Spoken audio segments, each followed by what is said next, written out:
From the Library of Congress in Washington, D.C.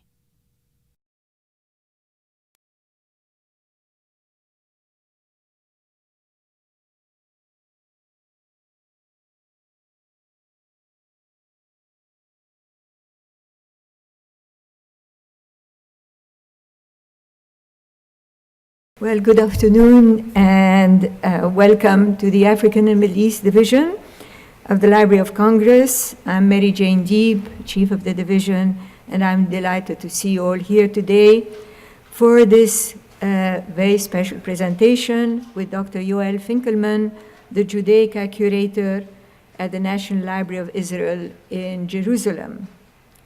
As most of you already know, our division is made up of three sections.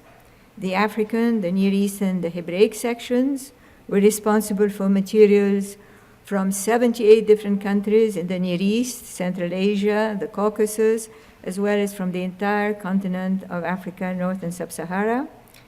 And we are very active in acquiring and developing our collections, briefing our visitors coming from all the countries of the region, organizing programs, symposia, workshops.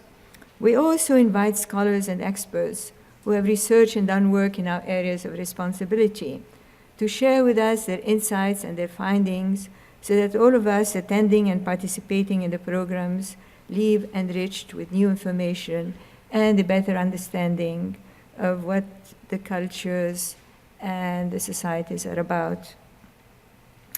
We are particularly happy to welcome Dr. Finkelman today because he's a librarian and shares similar interests with the members of our Hebraic section. His presentation today, entitled From Bomberg to Beit Midrash, discusses Hebrew printing in Venice, a topic that complements one that was discussed last month at a Law Library Symposium, and we have members of the Law Library here, to commemorate 500 years since the founding of the Jewish ghetto of Venice. But to tell you more, our very own Sharon Horowitz, a senior reference librarian here in the Hebraic section, will introduce Dr. Finkelman and the program, after which you will be invited to see a wonderful display of rare books related to the presentation. So, Sharon, and thank you. Thank you, Mary Jane. Good afternoon. On behalf of the Hebraic section, let me add my welcome to you all to the African and Middle Eastern Division Reading Room. Thank you for joining us. As you heard, I'm Sharon Horowitz, a reference librarian in the Hebraic section. The Hebraic section marks its beginnings in 1912 with the receipt of 10,000 Hebrew books and pamphlets whose purchase was made possible by a gift from New York philanthropist Jacob Schiff.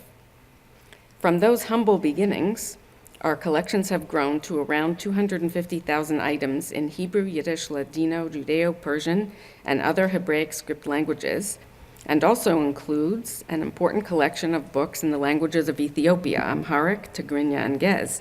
The section's holdings are particularly strong in the areas of Bible and Rabbinics, liturgy, Hebrew language and literature, responsa, and Jewish history. Two of our missions in this division are to publicize our collections and to bring people into the library.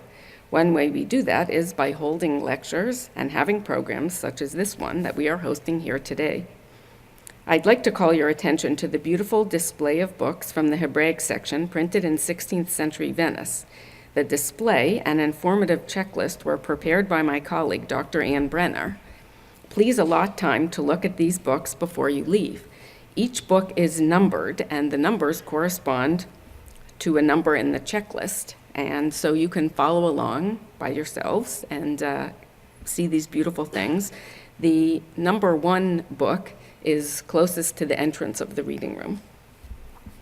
Today, we are very fortunate to have as our speaker Dr. Yoel Finkelman. Dr. Finkelman is the curator of the Judaica Collection at the National Library of Israel, where he is responsible for the acquisition of new and rare items, digitization projects, and collection development.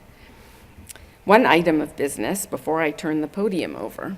This event is being videotaped for subsequent broadcasting. There will be a formal question and answer period after the lecture, at which the audience is encouraged To ask questions and give comments, please be advised that your voice and image may be recorded and later broadcast as part of this event. By participating in the question and answer period, you are consenting to the library's possible reproduction and transmission of your remarks. And now, please join me in welcoming Dr. Yoel Finkelman.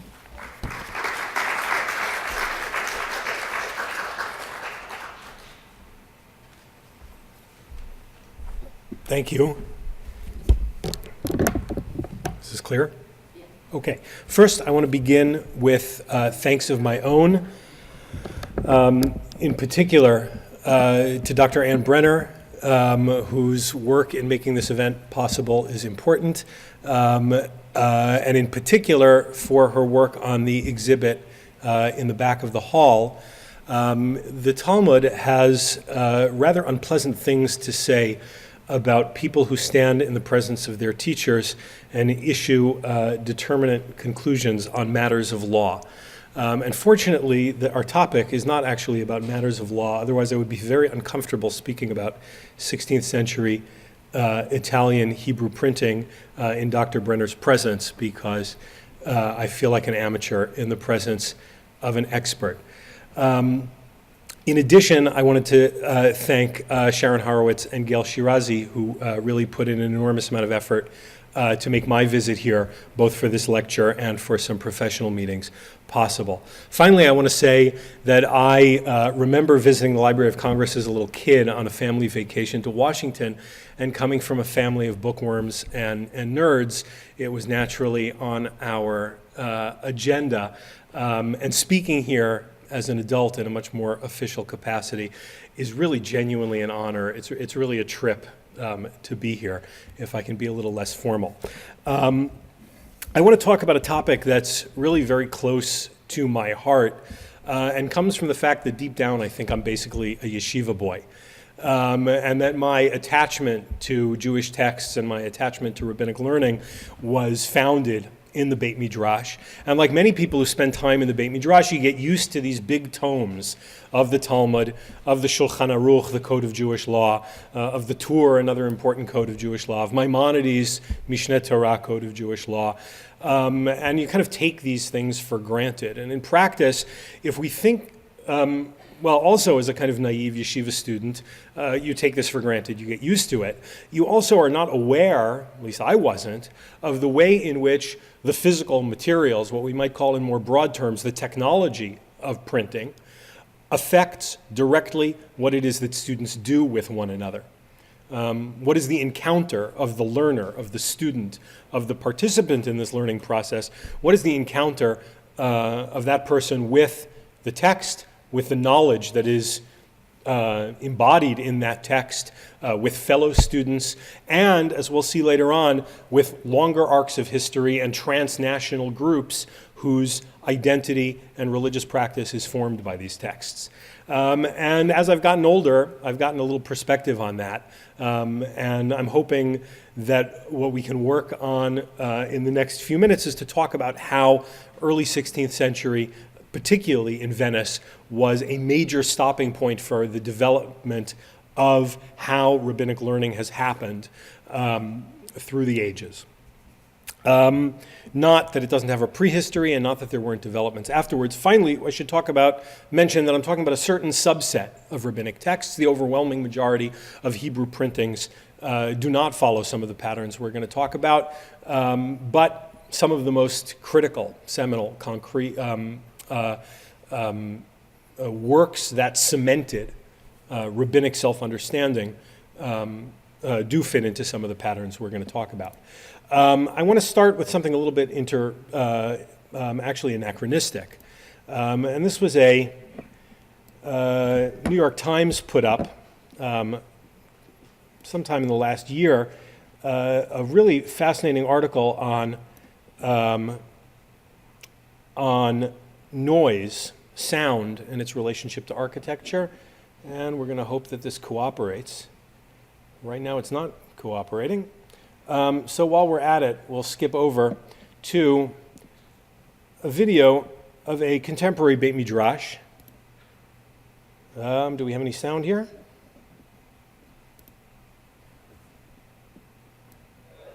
There we go. Contemporary Beit Midrash, a small Beit Midrash, and it is a noisy and loud place. We don't have to watch the entire 7 minutes of this video. This is a small suburban environment. A small suburban environment, the North Miami Beach Kollel. In Florida, you get a sense of noise, books piled up on one another, people in conversation. The learning occurs through this kind of conversation. Now, if we go back, let me see if I can get that New York Times thing to appear again. Oh, here we go. This is a kind of soundscape of the reading room in the New York Public Library.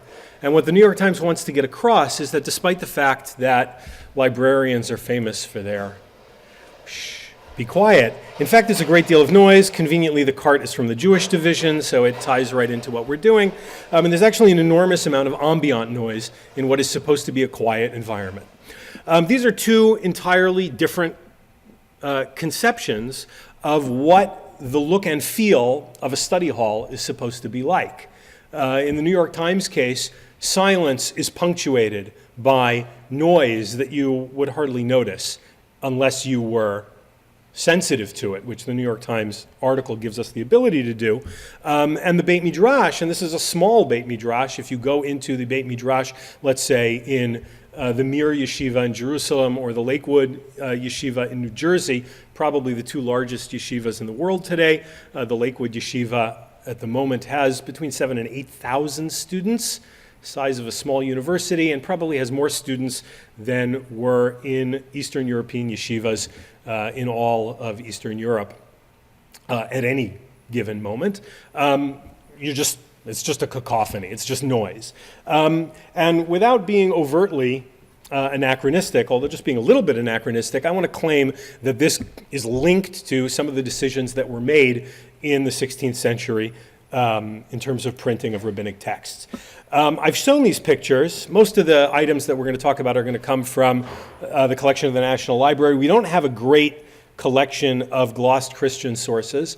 So these are kind of, had I been a little more put together, I could have taken them from the Library of Congress collection, but these are basically items that I've kind of picked up from the internet. And these are early glossed Christian Bibles in manuscript and early printing. And if you would show this to any traditional yeshiva boy, the first thing they'd say is, why is there a page of Talmud written in Latin characters?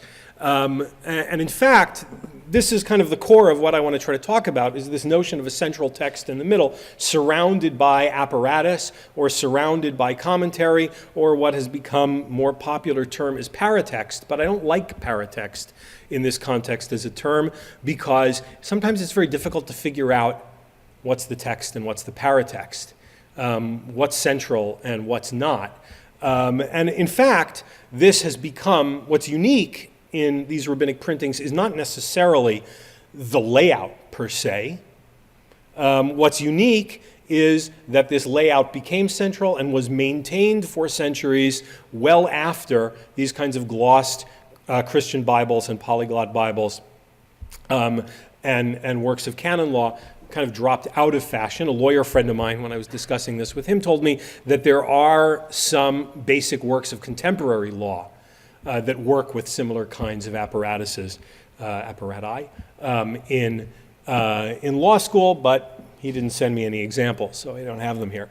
Now, in fact, if we start looking at the Jewish sources, where I feel much more comfortable talking, the kind of standard form in manuscript versions, even of glosses, of commentaries, is going to be, in manuscript form, a manuscript of the commentary itself. Let me take a step back and introduce what we're talking about.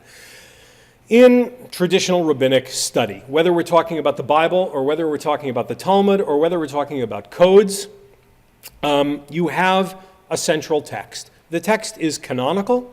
It's canonical not only in the sense that it is part of this larger collection of works that are deemed holy, but it is canonical in that it has a particular sacred status that can often be defined in very clear and unambiguous, sometimes legal terms. So the Bible is authoritative in the Jewish tradition as the literal word of God. And while in fact Jewish practice is often quite removed from what the Bible describes based on layers and layers of rabbinic interpretation, its status as canonical is defined as almost the constitutional, is the deepest layer of the authoritative text. The Talmud is even the Talmud itself is layered, the previous early stratum called the Mishna, and the later stratum, also in two versions, the Jerusalem Talmud and the Babylonian Talmud, which is itself a commentary on the Mishnah, but both of these have very formal status. The Mishnah is authoritative. The later rabbis, the rabbis identified as Amoraim, the authors of the later Talmud, Babylonian and Palestinian Talmud, do not, as a matter of formal rule, argue with the Mishnah. They interpret the Mishnah. They often interpret the Mishnah so creatively as to be, in practice, legislating anew. But formally, a later authority does not argue with an earlier authority. After the closing of the Babylonian Talmud, for all intents and purposes, later authorities do not argue with the Talmud. They interpret the Talmud. And they interpret the Talmud and therefore determine matters of law. At some point, we'll talk a little bit later about this, Maimonides writes a code which he quite explicitly states he wants to be the final word. He wants this to be the authoritative voice of what everybody has to follow. And the collective Jewish community, with the exception of a certain subgroup of the Yemenite Jewish community, essentially ignores him. While the Shulchan Aruch, the 16th century code of Jewish law, gains for itself this status, formal status of authority. Now, what happens with these works of canon is, naturally, they are ambiguous, because all texts are ambiguous, but in particular, the Talmud, the Bible is ambiguous because it's terribly concise, and the Talmud is ambiguous because it telegraphs all kinds of information and is virtually incomprehensible on its own without some kind of commentary. And later codes, by virtue of shrinking much larger material, much more expansive material into a bottom line, leave out all kinds of details. So here we have ambiguous texts that are formally authoritative and part of the canon, and they give rise to commentary. Now, what do you do with these commentaries? How do you visualize them? How does the student see them? How do you lay them out on the page? How do you present them to the student? Now, like all printing endeavors, it's some combination of finances, technology, and culture. How much can we afford? What are we capable to do? What does the technology enable us to do? And culturally, what matters to us and how does it matter to us? Chicken and egg problems here are going to become complicated, but let's look at this. It's essentially a random example. 15th century Italian manuscript of Rashi on Chumash, Rashi on the Pentateuch. Rashi, the most important medieval commentator, probably the most important Jewish commentator ever. His commentary both on the Bible and on the Talmud are absolutely indispensable, and for all intents and purposes, certainly in the case of the Talmud, less so in the case of the Bible, but for all intents and purposes, if the Talmud is ever printed, it is certainly printed with Rashi's commentary. If the Bible is printed, it is also, if it's printed with any apparatus at all, it's with Rashi's commentary. But here we have simply Rashi's commentary without the text upon which it is commenting. Why?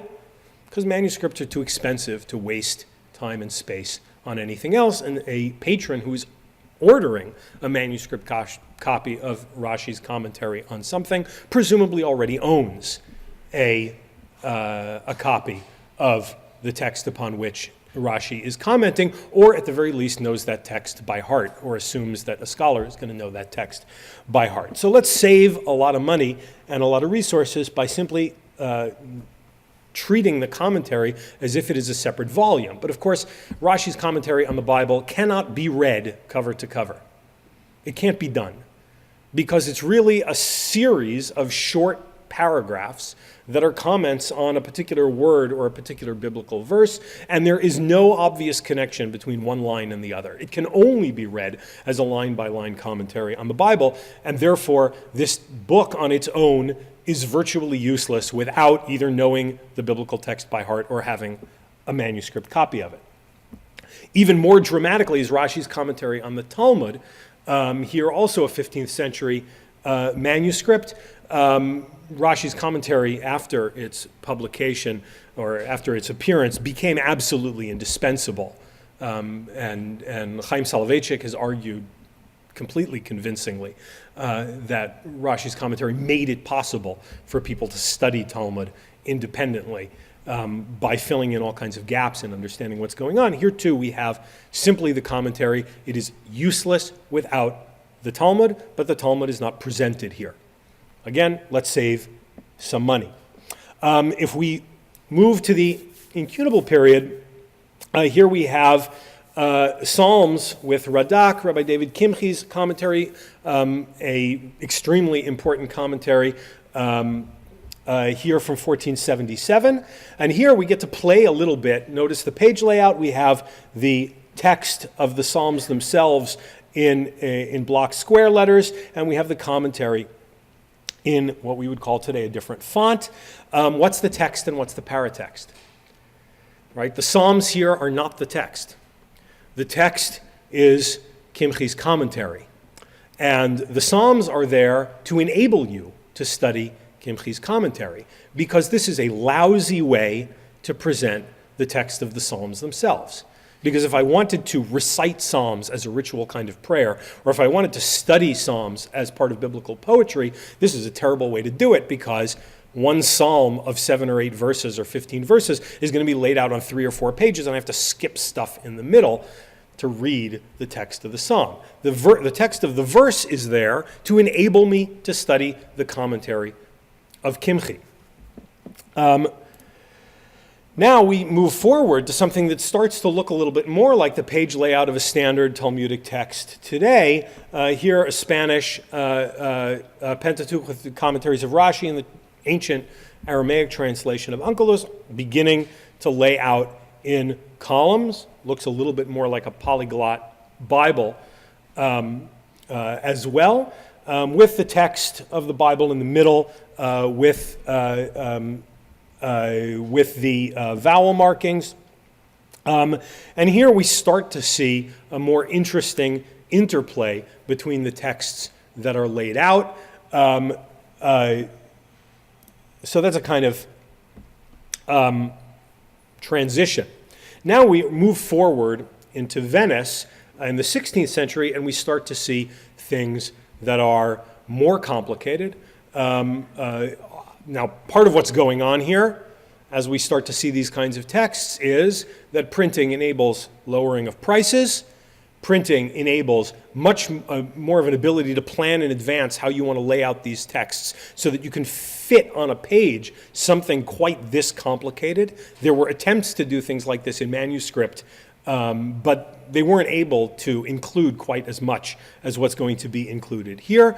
And you have a market that is interested. Here we're looking at the second edition of Daniel Bomberg's Mikraot Gedolot, the Rabbinic Bible. Certainly we'll be celebrating next year the 500th anniversary of the first Rabbinic Bible in 1517, and a copy of the first Rabbinic Bible, the first Mikraot Gedolot, is in the exhibit space in the back, and it's in the top 5 of the most important printing events in the history of the Hebrew book. And we're using the second edition because the second edition is the one focused more on Jewish readers than the first edition, which was more focused, again, this is a matter of degree, not a matter of kind, but more focused on Christian readership. And here what we have, I don't know, can you see the arrow? Okay, we have the text of the Bible. We have the ancient Aramaic translation, the commentary of Rashi, indispensable, the commentary of the Spanish medieval exegete Ibn Ezra, and as well the Masoretic notes.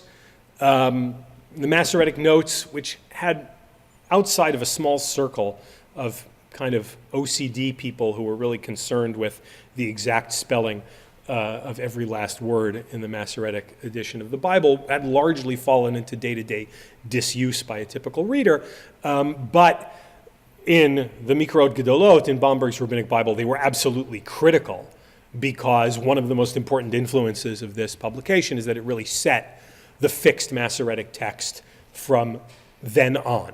But I'm less interested in the history of the text, the Masoretic text of the Bible itself, and more interested in what we've got going on here, which is a primary text laid out in the middle, multiple commentaries laid out around, and what is also going to become critical, we'll see more examples, the commentaries are aware of each other.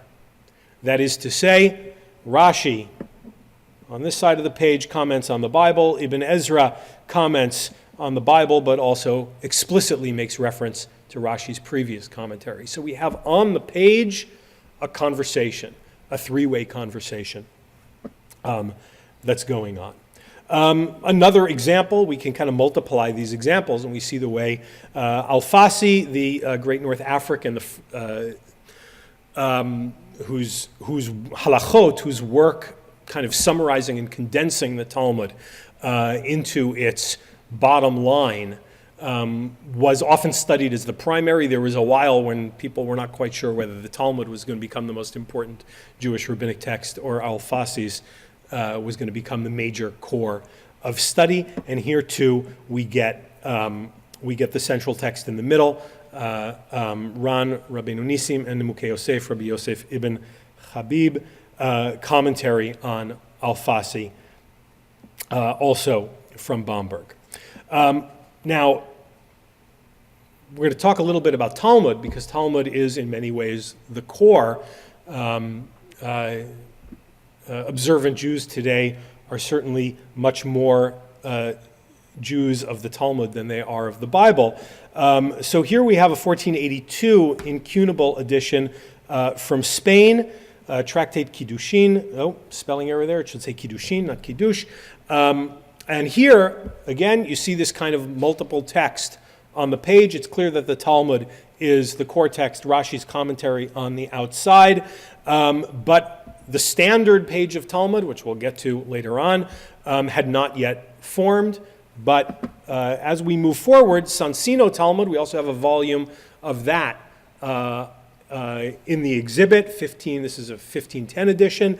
He begins including not only the Talmud in the middle of the page, but Rashi and the commentary of the Tosafists, the Ashkenazi commentaries on the Talmud. Now, let's just skip ahead to one more page before we talk a little bit about what's going on here in these Talmuds. Another typo, it should say 1520. This is a Bomberg edition. Daniel Bomberg, the printer, Venice printer, is particularly important, probably the most important printing of the Talmud, because he was the first to print a complete edition of the Babylonian Talmud. And in addition to that, he also made, he did two things that became absolutely critical in the future of the Talmud. The first is that he paginated all the pages. Not simply paginated them for his particular edition, but he was very conscious about setting a fixed pagination for the entire Talmud. Only he could do it because he's the first one to ever print the entire thing. And he was conscious of this, and instead of simply being able to reference a page of Talmud, the third chapter of Tractate Kiddushin, he would be able to identify a much smaller body of text, and you could enable cross-referencing much more easily. He was very conscious of this, and in fact, in further printings of commentaries and codes, he would insert page numbers, references to his own edition of the Talmud, creating a kind of monopoly. It's like, buying Windows and getting it packaged with Internet Explorer, except This is a little bit, I guess, also anachronistic now, but unlike your web browser, you can pick whatever web browser you want. But he essentially was able to create a kind of dependence on his edition of the Talmud by printing later editions with references to his own edition. So that was one thing that he did. The other thing that he did was that he chose a particular edition of the commentary of the Tosafists to put together with the commentary of Rashi. And he had to edit a little bit, and he had to cut things down to get it to fit on the page. And whether he made a good decision about which manuscript of the Tosafists to use is a matter of some debate, but it hardly mattered, because once he included that edition of the Tosafists commentary on the page, it became the edition of the Tosafists commentary. Now we can start talking a little bit more about the content and talk about what's going on in his choice of commentaries. First of all, Rashi and the Tosafists, despite the fact that they're both Ashkenazi, they're both French-German world of thought, as opposed to the Spanish and North African traditions of interpretation, they actually in kind represent polar extremes of how to go about commenting on the Talmud. The Talmud is a complicated, dense, obtuse, telegraphic text. It is virtually incomprehensible, certainly today, without the commentary of Rashi, who fills in gaps, explains what questions cryptic lines means, fills in background information, and the like. His goal is simply to enable you to read the page. Well, simply. That's not really fair, because he was such a master of commentary that in the process of teaching you how to simply read the page and make sense of the conversation, he's actually solving all kinds of problems you weren't even aware of. And one of the things that good rabbinic scholars have to train themselves to do is to then go back to the text of the Talmud and pretend they hadn't read Rashi. Because how would another commentary read this without already having superimposed upon me Rashi's assumptions? Now, the Tosafists are worlds apart. They did something remarkable, and they said, the Mishna, the earlier stratum of the Talmud, is a fairly straightforward text. The Talmud comes along and complicates it by assuming, rightly or wrongly, that the Mishnah is a coherent and unified text that doesn't contradict itself. And the Talmud comes along and says, the later stratum, it says, the earlier stratum of the Mishnah, let's search, hunt high and low for contradictions and try to solve those contradictions. The Tosafists do the same thing to the Talmud. They assume that the Talmud itself, and here, at least historically speaking, they're almost certainly wrong. The Tosafists assume, let's do to the Talmud what the Talmud did to the Mishnah. Let's assume that the Talmud itself, the Babylonian Talmud, is itself a coherent text, devoid of any contradictions. Let's look high and low for any imaginable contradiction between any passage in the Talmud and do all kinds of creative interpretation to solve that. The result is a reworking of the Talmud, sometimes a reinterpretation, sometimes an interpretation that is radically different than what appears to be on the page. The rule appears to apply across the board. This is the law. It turns out it's only on Tuesday afternoon doubleheaders with a lefty pitcher. Those are the kinds of things that the Tosafists will do.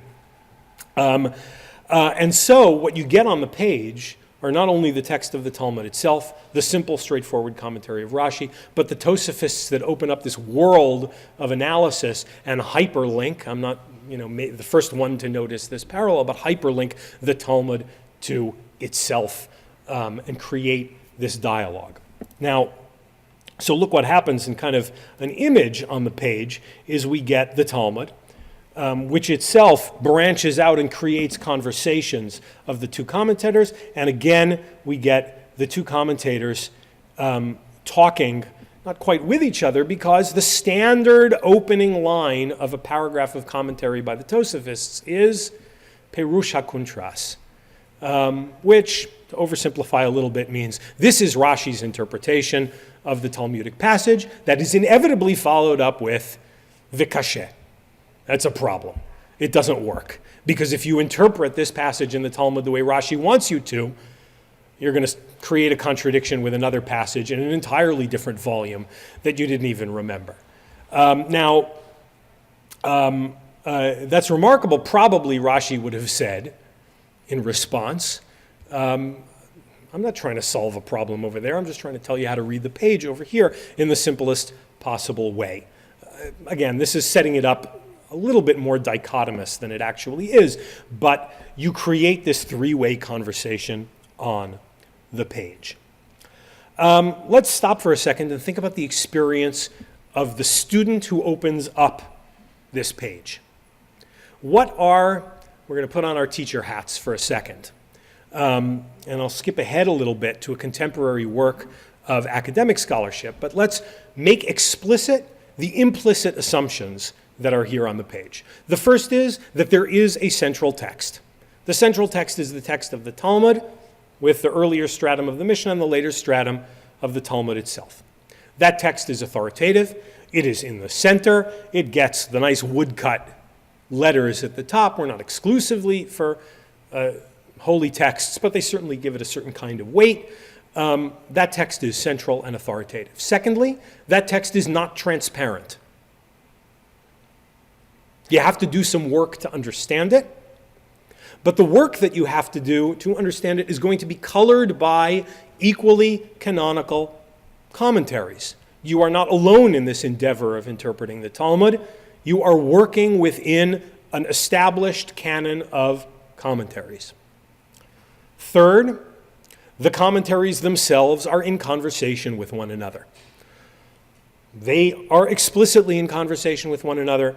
They are creating this larger conversation. And fourth, it is the job of the student sitting with the book to put all of this together.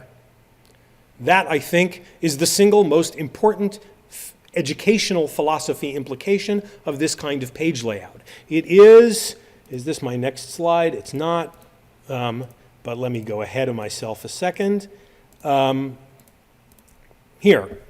Isidore Tversky's introduction to the Code of Maimonides, chosen largely at random because the previous slide, which we haven't gotten to yet, is of Maimonides' code. What is his assumption? I mean, it doesn't have to be Professor Tversky. It could be any other work of contemporary academic scholarship laid out with a text on the top and footnotes as paratext on the bottom. The assumption is that there is this older canon of literature, that the Code of Maimonides is a text worth understanding, but that it is the task of the scholar to do the interpretive work for you.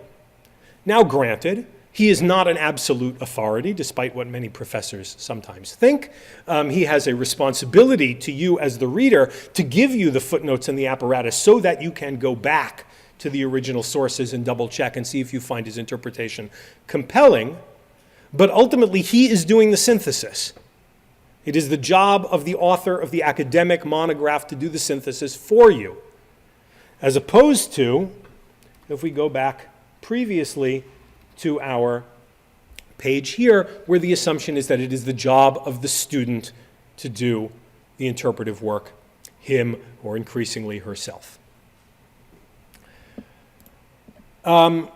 Now, what happens in the Justinian Talmud is, in addition to the Talmud, Rashi, and the Tosafists, we get two other tools. We get a set of explicit hyperlinks, of explicit footnotes that cross-reference to the Talmud to a set of other works. First of all, it cross-references the Talmud to itself. Sometimes the Talmud has passages that appear more or less in identical or at the very least similar versions in several different places. So if you're learning the passage here, if you're studying the passage here, you want to know how that same passage appears, if it's the same text or what context it's embedded in another tractate. It cross-references the Talmud to the biblical verses so that if you're studying and there's a reference to a verse, you can go back to the original verse and look it up. And finally, and most importantly, and these are the two arrows that are headed out, the Ein Mishpat, which cross-references the Talmud to codes of Jewish law, particularly, for our purposes, Maimonides' code and the Tur and Shulchan Aruch, the two other major code. Well, the two other, there's also Sefer Mitzvot HaGadol, the large book of commandments, which, due to various reasons of intellectual history, doesn't maintain its same status over the course of the centuries. And then you not only have this kind of triangle of primary text, commentaries in conversation with another, and in conversation with the student, you have all of that in conversation with several other volumes, all of which can be laid out in an almost identical fashion. And then the whole thing becomes incestuous and impossible, especially since you might have a reference to Maimonides' Code, and you might have a reference to Joseph Caro's Shulchan Aruch, and lo and behold, at least in later editions of Maimonides' Code, who is one of the major commentaries on Maimonides' Code, the same Joseph Caro who authored the Shulchan Aruch. In other words, the thing explodes exponentially. You don't have a linear growth in the amount of possible commentaries and super commentaries. You have an exponential growth, and you have this kind of intricate web of possible connections between different volumes, each of which has its own intricate rabbinic page layout. Just for the sake of the curiosity, 1616 Krakow edition of the Talmud reappears with only the Talmud and Rashi, but that is the exception that proves the rule. Since Bomberg, every single edition with, I know of two exceptions. Every single edition, printed edition of the Talmud afterwards builds on Bomberg's ads, perhaps, but basically uses Bomberg's format and page layout. Similar kind of thing going on in the two infamous editions of Maimonides' Mishneh Torah, Maimonides' Code of Jewish Law from 1551, Justinian and Bragadin. Not only are these extremely beautiful volumes, at least from my personal subjective perspective, I think that Justinian Maimonides' Mishneh Torah is perhaps the most beautiful Hebrew printed book ever. But that's just my personal subjective reaction to it. And the absolute tragedy that was created by these two competing simultaneous Venice editions of the Mishneh Torah. Basically, the chief rabbi of Padua had written a commentary on Maimonides' Code and wanted to get it published. Justinian refused. Bragadin agreed. It was one of the first publications that his publishing house published. When Justinian heard that there was a competer opening up, he quickly grabbed parts of that commentary and quickly issued his own version. This got Rabbi Katzenellenbogen of Padua very upset. He created a hullabaloo, turned to Rabbi Moses Isserlis of Krakow, the most important rabbinic decider of the day, and said, you have to issue a decree that nobody can buy the new competing edition, which Rabbi Isserlis did, and the two Christian printers eventually turned to the Pope and said, you figure this out. And he said, well, let's take a look at what's written in all this rabbinic stuff. And that eventually led to the burning of the Talmud and other important rabbinic books in 1553. So you have a kind of sharp contrast between the beauty of these printed volumes and the tragedy that ensued as a result of them. But also, you see the same kind of page layout, in some ways even more elaborate, as well as some of the interpretive hyperlink apparatus along the commentaries. The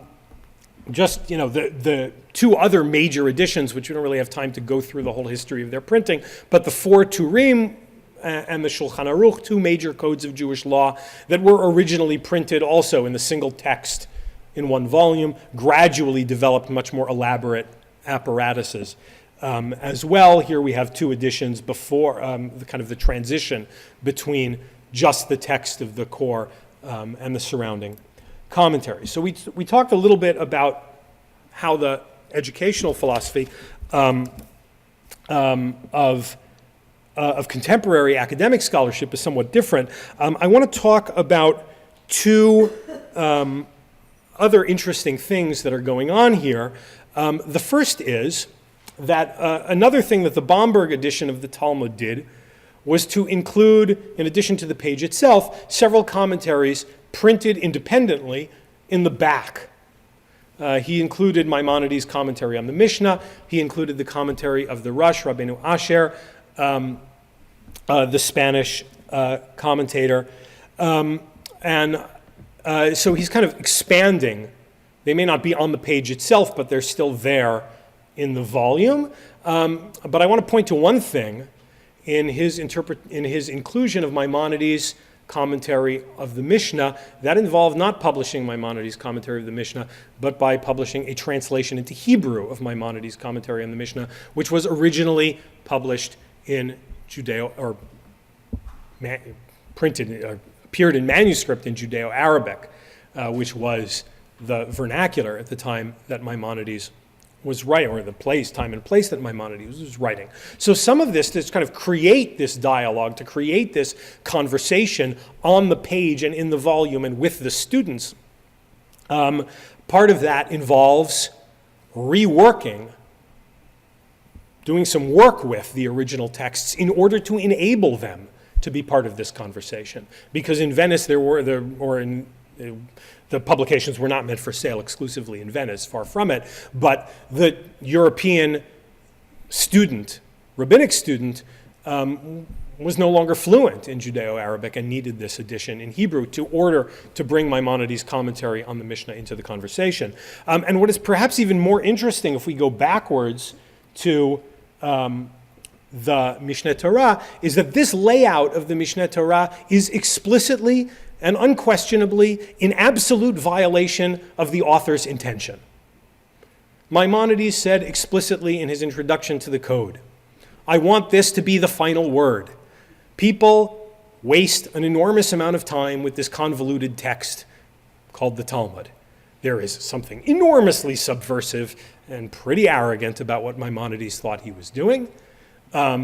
But given his conception of how information is organized and the Talmud's conception of how information is organized, the Talmud, information is chaotic.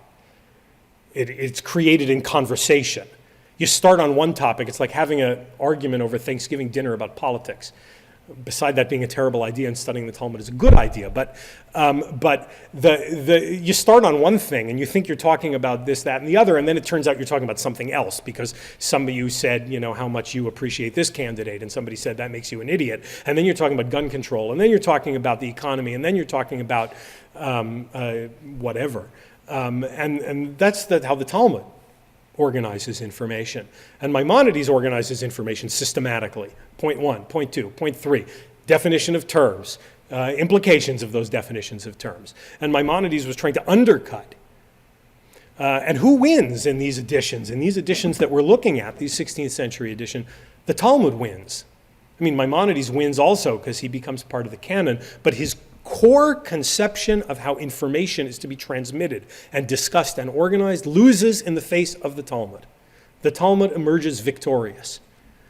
It's not organized. It's too complicated to be organized. You can only understand this text and this idea and this definition of the term by echoing out all the other definitions and bringing in another text that's tangentially related. And you have to bring in all these other people and make a big mess. It's explicitly against Maimonides' wishes. And what these printers are doing is forcing Maimonides to become part of the Talmudic tradition of how interpretation and how conversation and how study occurs. I also want to look, this is a lousy picture. And we could go off on kind of the history of printing of any of these books and see how this page layout plays out. This is a 20th century edition of the Mikrot Gedolot, of the Rabbinic Bible, published by Mossad Harav Kook, the semi-academic printing house in Jerusalem. And it's a lousy picture, but you have the text of the Bible over here, the text of the Onkelos translation into Aramaic, which very few people understand today, the text of various medieval commentaries. We could talk a while about which commentaries get in and which commentaries get out. For the 20th century, late 20th century reader, mystical interpretations are out. Pshat-oriented, simple reading interpretations are in. But we also get, you can barely see them here on this bad, but some of the academic apparatus at the bottom. They want to make sure they have good manuscript. I mean, every history of printing, they also cared a great deal about getting good manuscripts. But here, there's going to be footnotes. There's going to be explicit conversation about which manuscripts they use, what the proper reading is, and the like. So you end up getting this tradition carries over into the 20th and 21st century. We could talk about, I'm running way over time. So look what ends up happening. Two more final points. What you get is, on a single volume, blue are the time periods of the people on the page of the Talmud. The Mishna in the 3rd century, 2nd to 200, the Jerusalem Talmud, the Babylonian Talmud, Rashi's commentary over the course of history. The conversation is not only happening on the page, it's happening across time.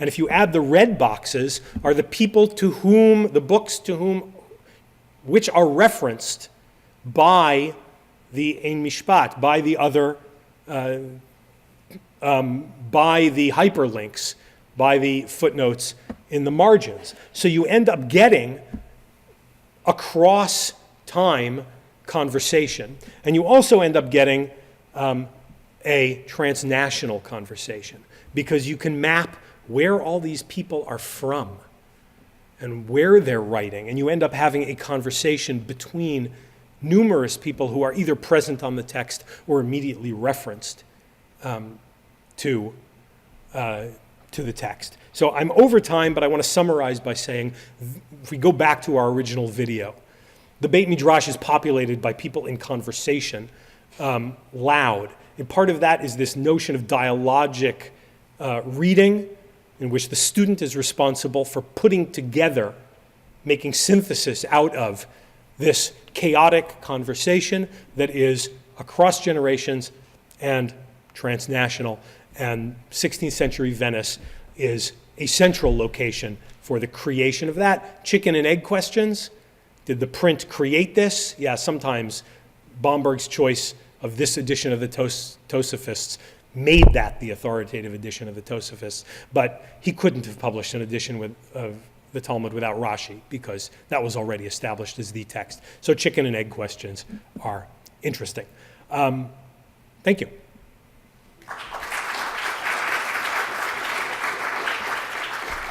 We have about 3 minutes for questions. Yeah, go ahead. Thank you very much. I'm sorry I walked in here a few minutes late. But you mentioned Bomberg, maybe you mentioned it at the beginning, but it's not Bomberg who does the work. Yes, correct. Jews, many of whom are either already converts or will be. Yes, correct. There's this whole... If I was going to ask a specific question, the knowledge that these people are bringing, including Masoretic text knowledge and grammar knowledge, and the remarkable fact that so many of them are Ashkenazi, do you have any sense of where that knowledge comes from and how that happens? Other than... I don't want to say anything absolute, but the Christian printer Bomberg, who hires and works with Jews or converts to Christianity who were Jews and were rabbinic scholars, or in the course of their work converted to Christianity. So some of this is in the air. Some of it is, the fact that Venice is such a central location for the transmission of goods, but therefore also information. And he hired people who really cared about this stuff. It was really a very small group of people. Where did they know it? How did you get Ashkenazi immigrants from the north who know that level of people? Well, the Ashkenazi Jewish culture in the early Middle Ages, per capita, was the most prolific rabbinic. I mean, they were tiny Jewish communities that produced per capita enormous amounts of rabbinic scholarship. So that only begs the question, but yeah. Well, thank you very much. I wanted to ask you a question on 2 of the pages that you showed. There was Aramaic text. What is the relevance of this Aramaic text? Why is it put there? Okay. The Aramaic commentary, the translation of Onkelos is an ancient Aramaic commentary that was written and came into use when Aramaic was the vernacular. already in the Talmud, it's referred to as having a certain canonical status. And there is even a law that requires, a law that is largely kept in the breach, of reading every week a portion of the Bible twice, and once that particular translation. It's a really great way of learning Aramaic if you don't know Aramaic, to study the Bible that way, but it largely fell into disuse once Aramaic fell into disuse, but it was part of the canon. And it's also an interesting interpretation. It's an important stage in the move in Rabbinic Judaism away from strict anthropomorphism. The Bible is very anthropomorphic, and this translation tries to limit the anthropomorphism, but it's part of the canon. It's almost as if... It's only translation, it's not commentary. It's not, I mean, every translation is a commentary, but it doesn't include overt extra commentary. Yeah. For Bomberg to hire experts, he has to know who is an expert. For Bomberg to manage experts, he has to know how to make decisions. Now, Bomberg is a Christian, and I assume he's not a Talmudic scholar. How does he manage? He's not a Talmudic scholar, but he is a humanist. And Renaissance Italy is a place where, I mean, the first edition of the Rabbinic Bible is much, again, it's not a matter of kind, it's a matter of degree, but is with a very Christian spin. It's meant to appeal to Christian readers. And there is a group of, increasingly growing group of Christian people who read Hebrew, who are interested in the Talmud, who have certain basic knowledge. I don't know what Daniel Bomberg's own level of Hebrew reading and translation. If somebody else knows. Yeah. Okay. So you know, he knew enough to know who to talk to, and he cared a lot. I mean, he was a businessman. He wanted to make money, but he understood that you have to create a good product for a knowledgeable audience. You know, he wanted to brand himself as the, you know, Harvard University Press, and not as, you know, the fly-by-night Amazon, you know, print on demand. And so he was a good businessman. He knew how he wanted to brand himself. Okay, thank you very, very much. You're welcome. I Thank really you all. appreciate it. And again, please do take a look at the exhibit which Dr. Brenner has put together, because it's a really fantastic overview. Get a real sense of what 16th century Hebrew printing in Venice looked like. This has been a presentation of the Library of Congress. Visit us at loc.gov.